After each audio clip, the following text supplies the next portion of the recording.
আজি আমাৰ সংগ্ৰামী সৈনিকসকল ইয়াতে গোট খাইছে। এখন খিলঞ্জীয়াৰ অস্তিত্ব ৰক্ষাৰ এখন যুঁজ, হিন্দু মুছলমানৰ ঊৰ্ধত গৈ এখন যুঁজ, এখন যুঁজ বহিৰাগতৰ বিৰুদ্ধে, এখন যুঁজ বাংলাদেশী মূলৰ মানুহৰ বিৰুদ্ধে।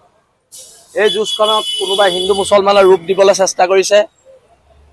এইবিলাক বাধা উফৰাই আজি বীৰ লাচিত থানাৰ হিন্দু মুছলমান সকলো খিলঞ্জীয়া সৈনিক ইয়াত লগ হৈছে আৰু অনাগত দিনত আজাদ চৌধুৰীক গ্ৰেপ্তাৰ কৰিব লাগিব। আজাদ চৌধুৰীৰ ঘৰ এভেকশ্যন কৰিব লাগিব।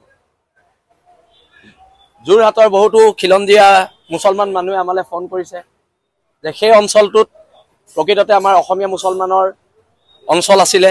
বৰ্তমান সময়ত তাত অসমীয়া মুছলমানৰ কোনো ধৰণৰ দপদপনি নাই, কেৱল মাত্ৰ বাংলাদেশী মূলৰ মানুহবিলাকৰ দপদপনি।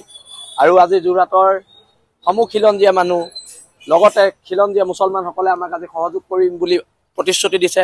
সকলো ওলাই আহিব আৰু আমাৰ এই যাত্ৰাত এতিয়া সহযোগী হ'বলৈ দুলীয়াজানৰ পৰা ডিব্ৰুগড় জিলাৰ সৈনিক আহি আছে, লখিমপুৰৰ সৈনিক আহি আছে আৰু আমি সকলো একলগ হৈ আমি ইয়াৰ পৰা ওলাই যাম। আজি যিটো আটাইতকৈ যিটো ডাঙৰ ৰেলী হৈছিলে, সেইদিনা যোৰহাটত নৰেন্দ্ৰ মোদী আহিছিলে। এতিয়া সেইদিনা যে আমি ৰেলীটো কৰিছিলো গৌৰৱ গগৈৰ মতে কৰিছিলো নেকি?